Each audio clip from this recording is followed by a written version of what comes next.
Good morning. I am Professor Arjun Jadhav, researcher in education.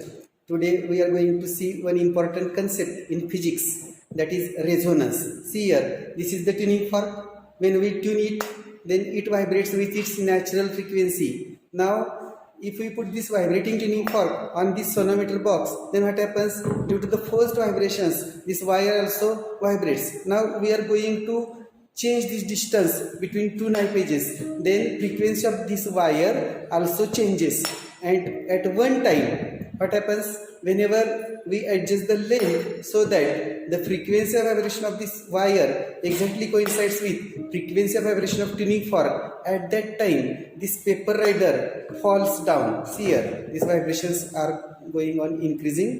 See here, now we adjust this length.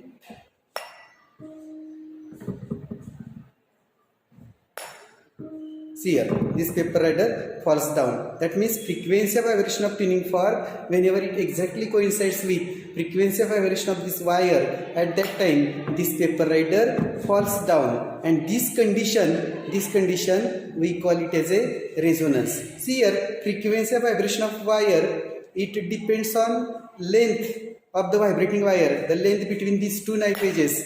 At some fixed length, this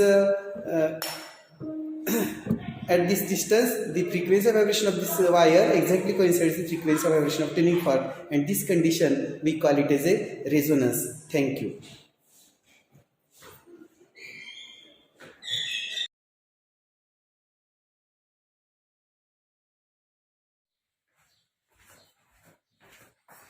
Good morning. I am Professor Arjun Jadhav, researcher in education. Today we are going to see the exact position of exhaust fan in the kitchen. See here, these exhaust fans, they are fitted at little larger height in our kitchen room, so that the vapors or air from this kitchen, it is passed in outward direction. Whenever we switch on the exhaust fan, then this fan passes the air from room to outside, and at the same time from doors of our kitchen the cool air comes and hot air goes. Because here, when air becomes hot, then it becomes light and moves in the upward direction, so that hot air is easily moved outside the kitchen room by using these exhaust fans. These exhaust fans are fitted at higher height in our kitchen room. Thank you.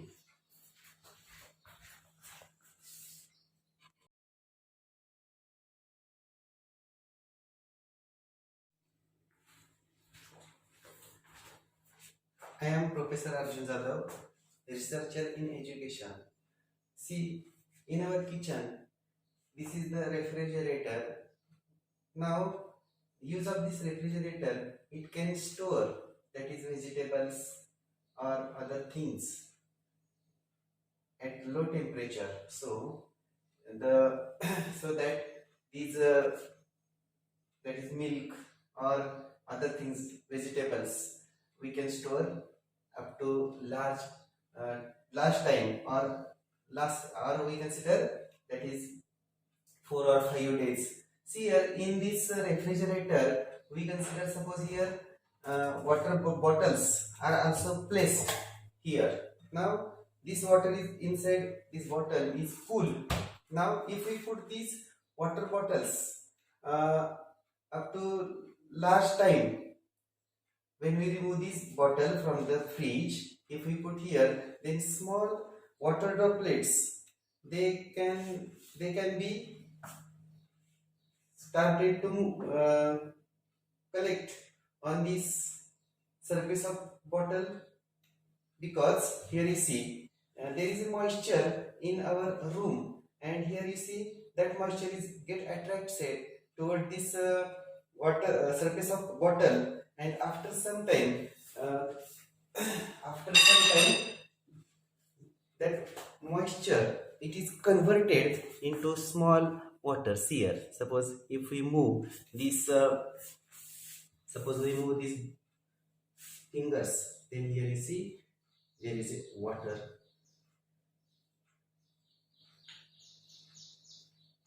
And this is one principle in physics. Thank you.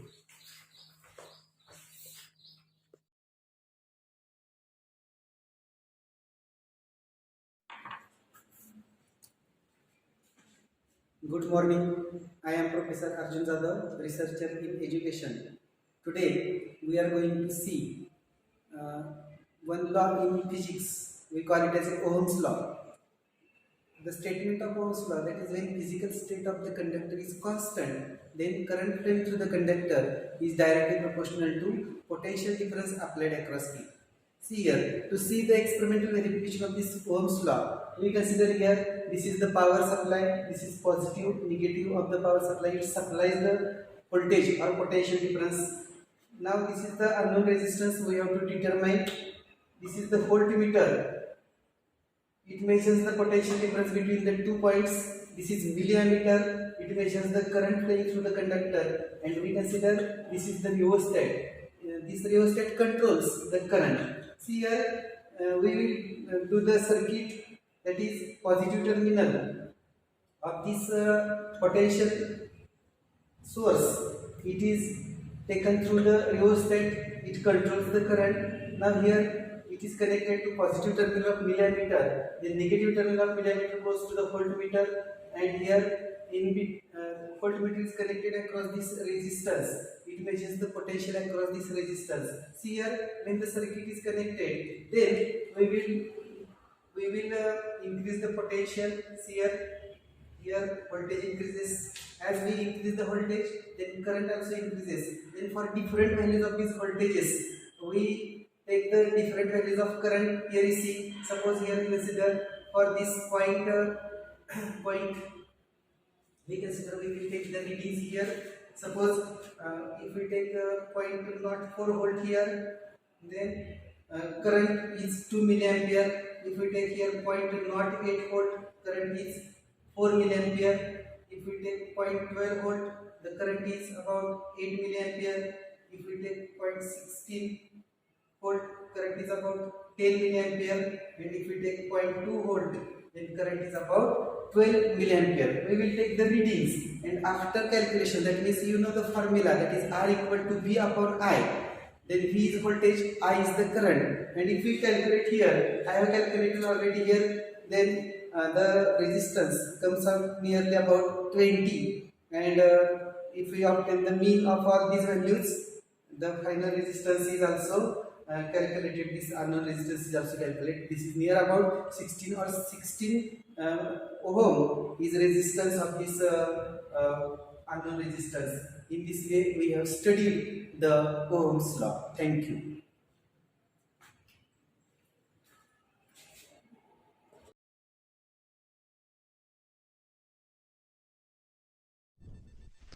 Okay, crew, today we're going to talk about Kepler's 3 laws.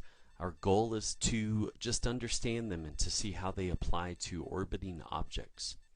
Kepler's first law states that an orbiting body travels in an elliptical path around a central massive body, which is located at one of the ellipses foci. Let's make sure we understand what we're talking about here. And to start, we're going to review what an ellipse is. If I start with 2 points in space, as I've identified here, if I were to connect those 2 points with a loose string, something like this, I could then take that string and I could stretch it upward and make a point like that. Now I could insist that this string stays tight and taut, and then I could start moving it around to the left. I've left the image of our previous slide up there, but you could see that now I'm moving around. I could keep moving, perhaps putting a pen or a pencil inside of that pointed area.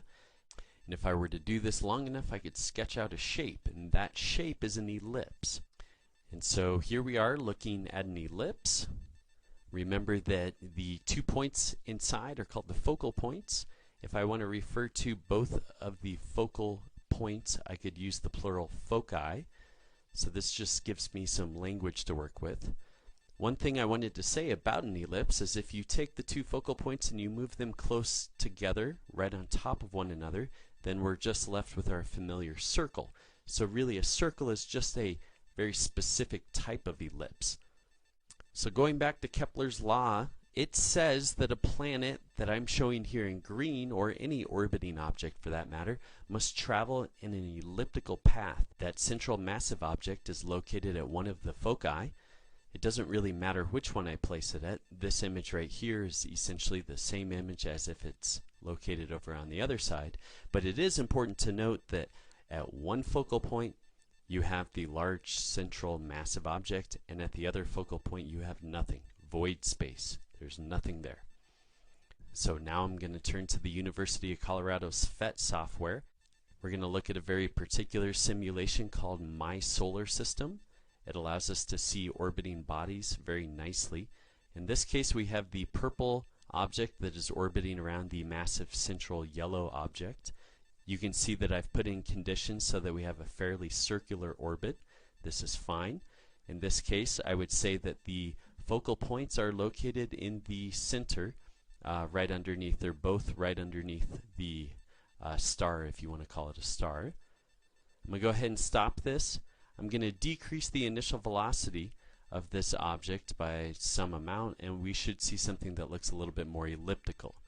So in this case now you can see an elliptical orbit.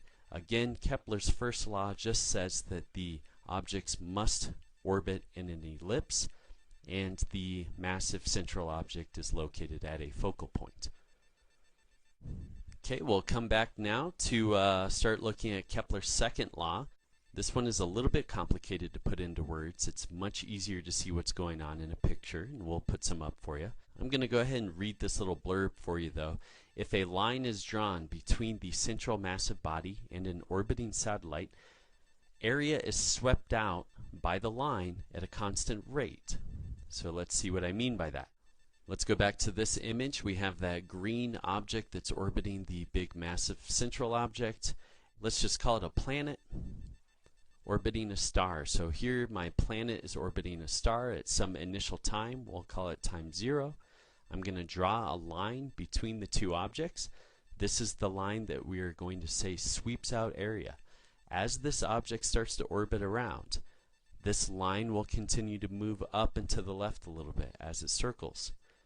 At some later time, we're going to give it an arbitrary 1 at the moment. We're going to say that the area that was swept out by that moving line is indicated by this dark purple region to go from 0 to 1. If I allow an equal time interval to pass, so if we wanted to say that that was 1 month of time, if I allow 1 additional month to go by, I'm going to sweep out some additional area. This time I'm showing that in the light purple. Kepler's second law tells us that the area swept out for both of these time intervals, the first time interval and the second time interval, must be equal. That's to say area swept out at a constant rate for a constant time. I can continue the pattern. Let's see what happens if we go 1 additional month. I can sweep out some quantity of equal area. These things are not quite triangles, although they're pretty close to that.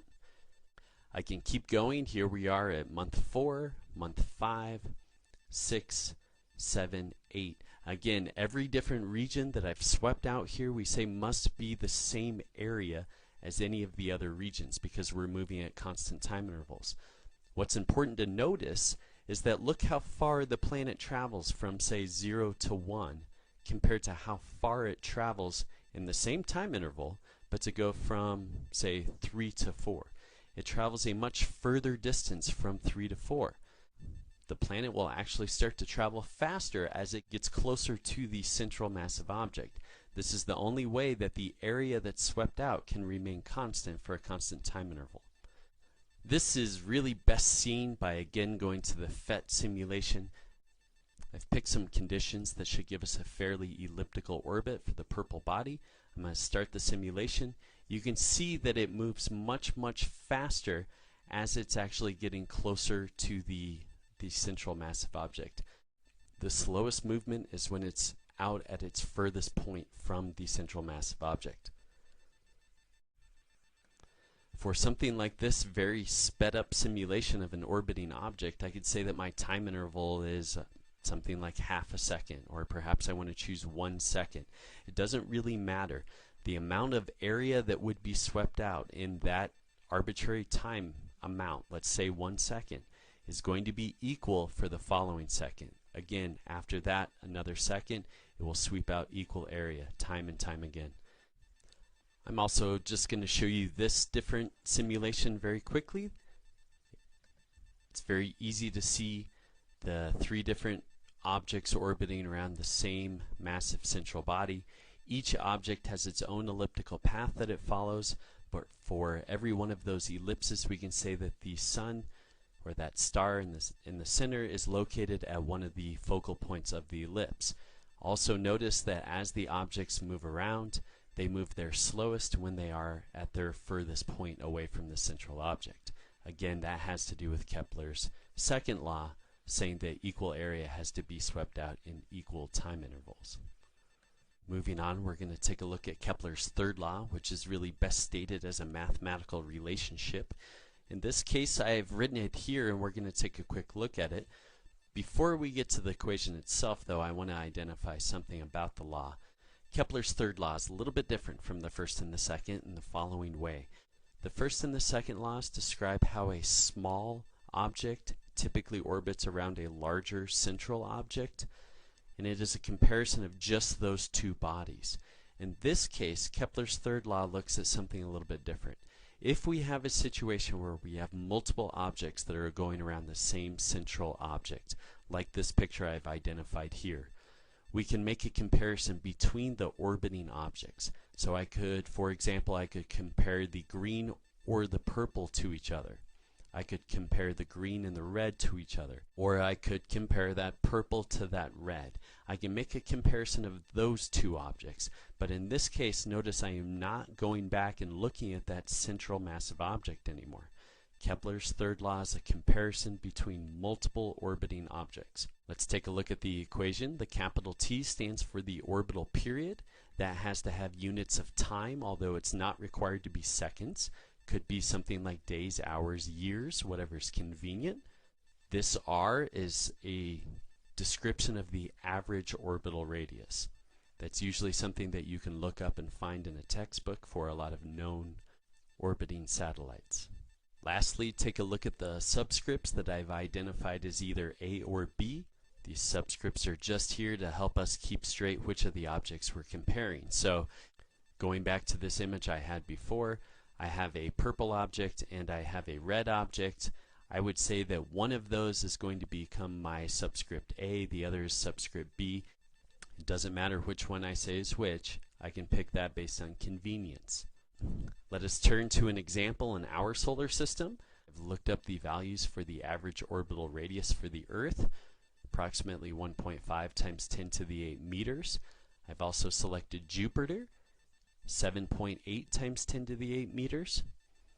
The orbital period of Earth, we know by definition, is 1 year. That's what we call it when we go around one time in our slightly elliptical orbital path.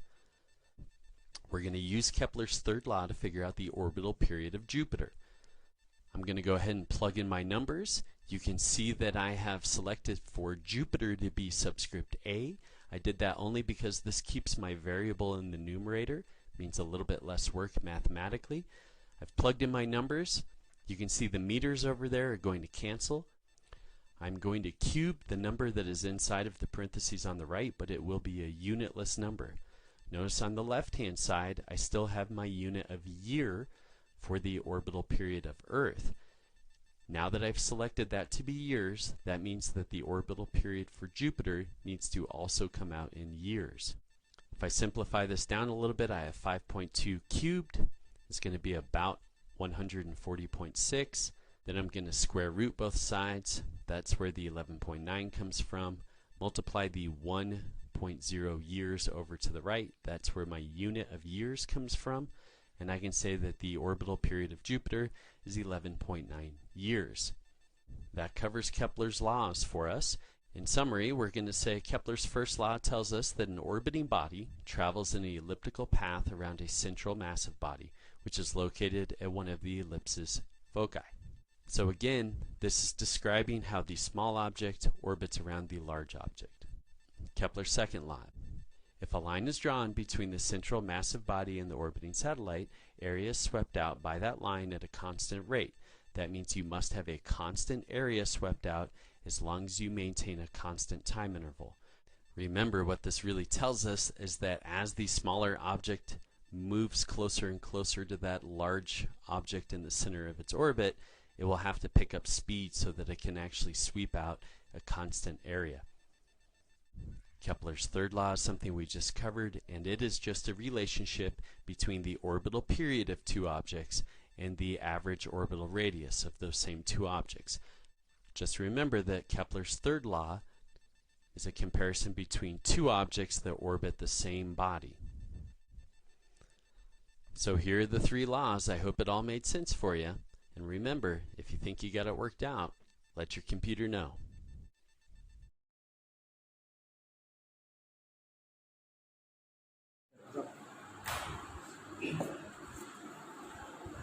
Good afternoon. I am Professor Abhiruchi, researcher in education. Today we will see one important concept, that is focusing of light by a convex lens. This is a convex lens. Two types of lenses are there, that is convex lens and concave lens. Concave lens diverges the light rays, but this convex lens converges the light rays. Suppose we see the image of sun through this convex lens on this paper, and if we clearly focus this paper, then after some time, due to focusing of light and focusing of heat, this paper can burn. See here, the sun rays are focused on this paper, and after 10 or 11 seconds, this paper can burn.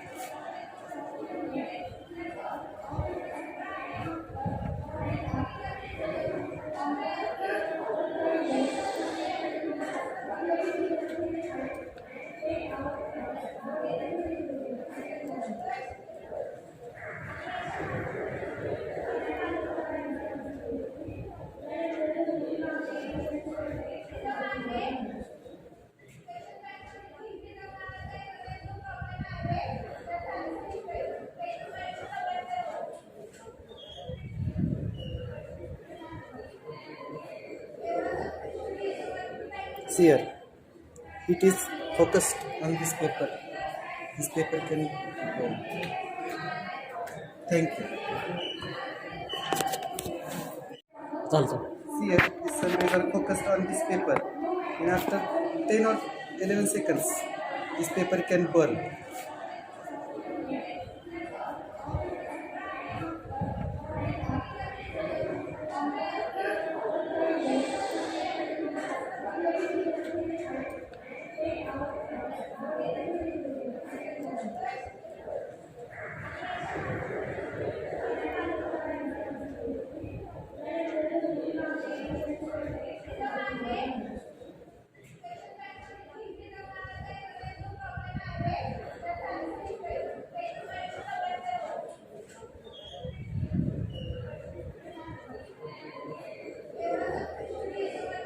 See here, it is focused on this paper. This paper can burn. Thank you.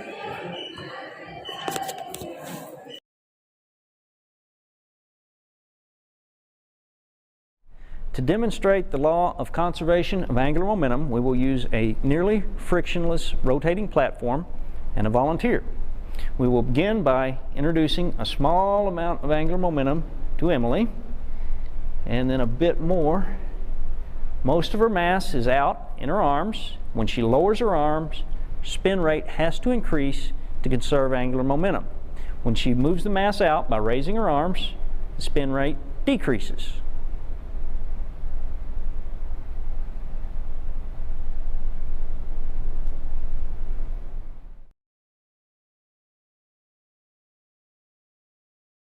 I am Professor Arjun Jadhav, researcher in education.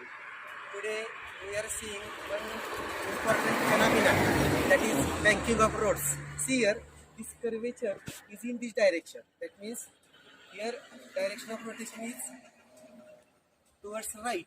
Then what happens here? What is done here? That is road surface on this side is kept slightly inclined as compared to here. That means due to this, there is no sliding, no skidding of the vehicle, and it is safe for our motion of the vehicle. Whenever speed increases, then centrifugal force is created in inward direction, so that it is safety to our vehicle.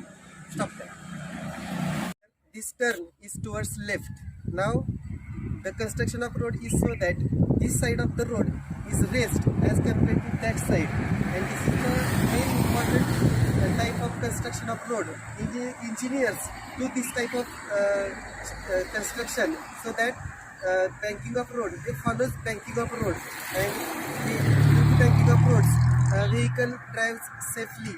In rainy season, it is very important because whenever there is oil or dust particles are on the road surface, then vehicle can skid. But due to the banking of roads, there is safety of the vehicles is possible, and this is the most important phenomena in our 12th physics, that is banking of roads. Thank you. This turn is towards left. Now the construction of road is so that this side of the road is raised as compared to that side, and this is the main important type of construction of road. Engineers do this type of construction so that banking of road, it follows banking of road, and due to banking of roads, vehicle drives safely. In rainy season, it is very important because whenever there is oil or dust particles are on the road surface, then vehicle can skid. But due to the banking of roads, there is safety of the vehicles is possible, and this is the most important phenomena in our 12th physics, that is banking of roads. Thank you.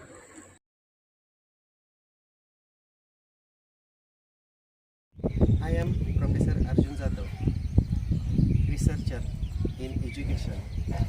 Then here you see, today we are going to see the construction working of this solar water heater. See here, this is the solar water heater. These pipes are glass pipes. These pipes absorb heat from the sun. Now by that heat, he boils the water. That boiled water is stored in this white tank. Now here you see, this hot water which is stored in this white tank, it is taken from these pipes to the bathroom, and cold water you see, this cold water goes in this solar water heater from this white pipe.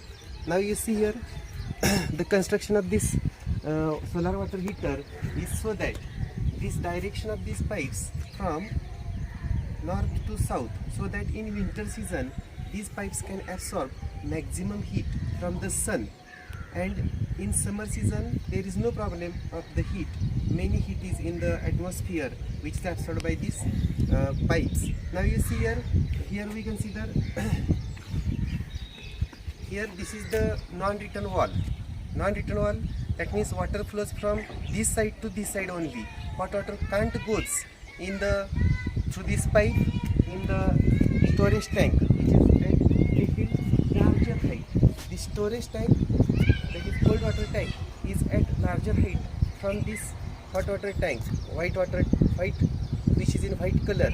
Now here you see the hot water which is stored in this white tank. It is this white tank is athermanous. It does not pass heat inside to the outside, so that hot water becomes hot. Now it is used or remains hot, and it is used for the domestic purpose. This pipe, through this pipe, it goes to the bathroom. This is the construction of this solar water heater. Thank you. Artificial satellites. Artificial satellite is a man-made object orbiting around the Earth. Artificial satellites are of two types, namely geostationary satellites and polar satellites. Let us now learn about launching of artificial satellites and different types of satellites in detail. Click on the links provided. Geostationary satellites are those satellites whose period of revolution around the Earth is equal to the period of rotation of the Earth. Geostationary satellites appear to be stationary as they revolve around the Earth from west to east. The period of revolution of the satellite is equal to the period of rotation of the Earth, and they revolve in the equatorial plane. The orbits followed by geostationary satellites are called geostationary orbits or parking orbits. The height of the geostationary orbit is approximately 36,000 kilometers above the Earth's surface. The orbital velocity of a geostationary satellite is nearly equal to 3.08 kilometers per second. Geostationary satellites are used for communication purposes.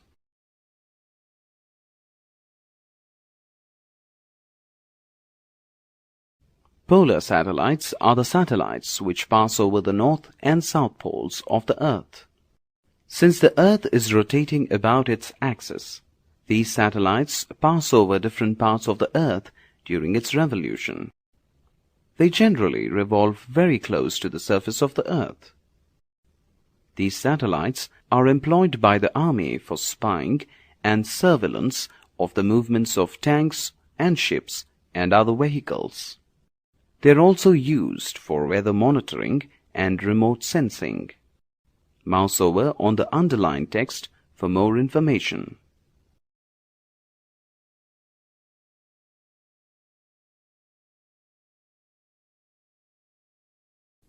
Launching of a satellite. Satellites require a minimum velocity called orbital velocity in order to move around the Earth. To understand the concept of orbital velocity, let us look at this example. On the screen, a launching pad AB is shown. Let us project a body with velocity u1 from B parallel to the surface of the Earth. The body follows a parabolic path and strikes the Earth at a point r1. Now throw the object with greater velocities u2 and u3. The corresponding points where the body hits the ground are r2 and r3. r3 is a point just opposite the launching pad. With a velocity greater than u3, the body will follow a circular path instead of a parabolic path. This is the orbital velocity. For a velocity greater than the orbital velocity, the orbit becomes elliptical. On increasing the velocity, the body escapes from the Earth's pull, and this velocity is called escape velocity.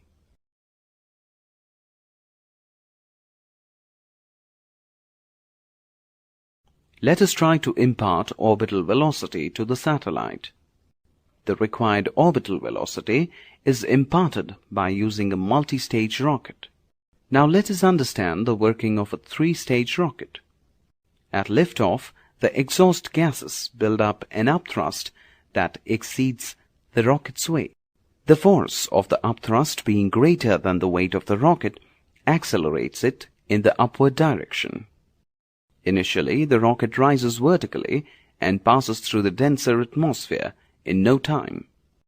After the first stage burns off and falls back to the Earth, the rocket gets tilted. Now the second stage burns and the rocket attains a higher velocity. Slowly, the second stage gets detached. The final stage of the rocket tilts the satellite in the horizontal direction and gives it a proper speed of 3.01 km per second to orbit around the Earth in a closed path.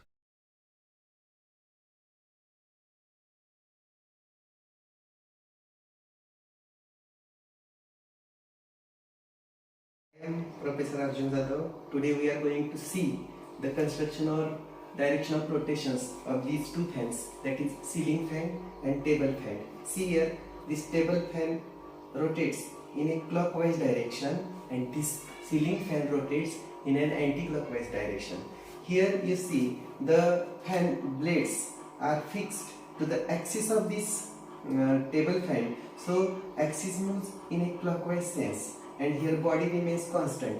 But in case of this ceiling fan, axis is fixed and this body moves and these blades are attached to the body, and so this body moves in an anti-clockwise sense and this blades of this table fan moves in a clockwise sense. This is the main difference between table fan and ceiling fan. Thank you.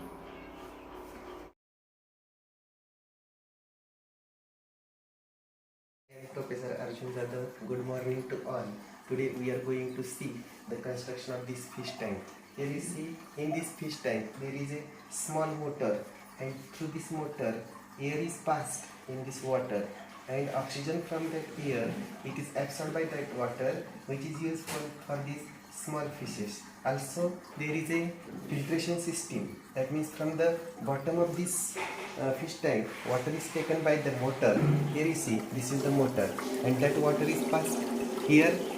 Now it is filtered by this filtration system and unwanted particles from the water can be removed and clean water again supplied to the fish tank. That means this water circulates in this fish tank in this direction and unwanted particles can be removed. This is the construction of this fish tank. Thank you.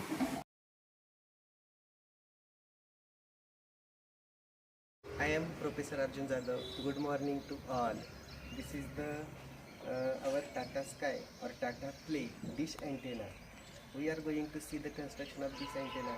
This is the dish antenna and here we can see that this is the LMB. Now main function of this dish antenna, it absorbs the signals from geostationary satellite. Now here you see the direction of this dish antenna is adjusted from to southeast and the angle to the horizontal is about 48 degree. The signals from satellite is absorbed by this dish antenna through this LMB and amplified, and after amplification they are used for our TV. Thank you.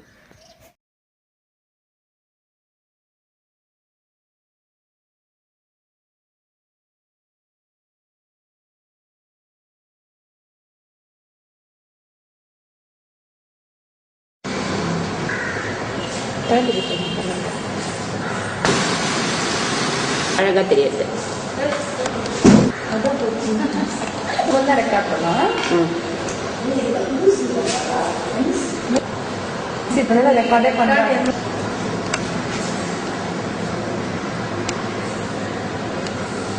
Video மாதிரி இருக்குங்க, snapshot இருக்கு. அவளுக்கு நீங்க நீங்க உடம்பு நீட்டா கட்டலாம், கைதான் நீட்டா இல்லையா, ஐடிஸ் எதுவும் இல்ல, நவுதுக்கோ போஸ்ட் கொடுத்துட்டு நிற்காது.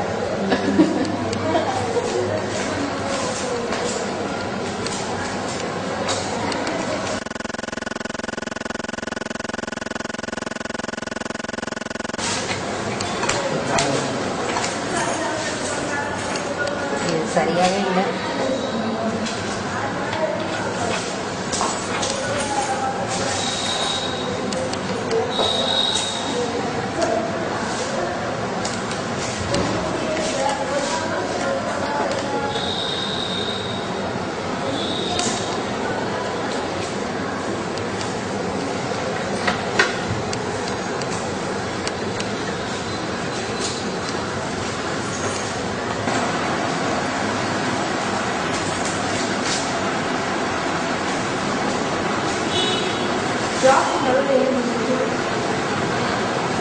அது வந்து நேச்சுரலாக இருக்குது, சாமி இதுதான் அழகாக இருக்குது.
உடனே ஃபோக்கஸ் பண்ணாங்க கையில் கை சம்டைம்ஸ் தெரிஞ்சால் கூட அது கருத்து வந்ததுனால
Colors in white light.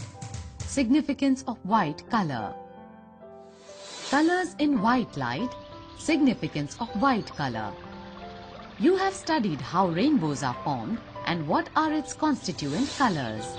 Now, we can say that the sunlight is a mixture of different colors. Let's do an activity to understand it. Take a glass prism and place it on a table. Allow a narrow beam of sunlight through a small hole in window of a dark room to fall on one face of the prism. The light bends when it passes through the prism. Now, let the light coming out from the other face of the prism fall on a white sheet of paper or on a white wall. You can see that different component colors of white light bend by different amount, and so the constituent colors can be seen separately. Do you see colors similar to those in a rainbow? This shows that the sunlight consists of 7 colors. Now the question arises that can we mix these colors to get white light again? Let's do another activity to understand it. Take a circular cardboard disc of about 10 centimeters diameter. Divide this disc into 7 segments. Paint the 7 rainbow colors on these segments as shown here. Pierce a small hole at the center of the disc. Pass the tip of the refill through the center of the disc. Rotate the disc in the daylight. When the disc is rotated fast, the colors get mixed together and the disc appears almost white. Such a disc is known as Newton's disc. Now you know that it is possible to get white light after mixing 7 colors.